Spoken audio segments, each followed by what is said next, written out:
This is how I shape a Camembert dipping wheel. Punch down your risen dough. This can be quite fun, as you can see. Take a large lined baking sheet and scatter it with flour.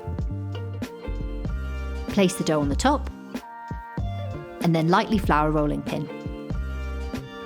Start to roll the dough out. You want it to become the size of a large dinner plate. Turn the dough a quarter turn every so often to help you. If you need to, as I do, use a smaller rolling pin to finish rolling. Once the dough is the right size, place the camembert in the middle. Use a sharp knife to cut spokes all around the outside, a little bit like the rays of the sun. Take a sage leaf and place it in between two of the spokes.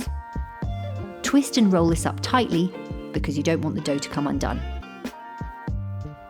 Repeat with the rest of the spokes until all of the dough is rolled.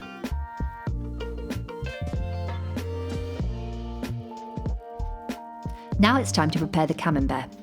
Use a sharp knife to make indentations all over the top. Stuff each indentation with a sliver of garlic and a piece of sage.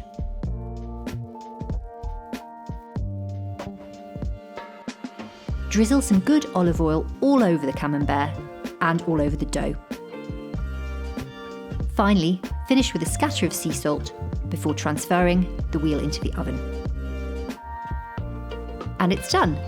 Don't worry if the cheese explodes, it's just more that you can scoop up with all the lovely bread.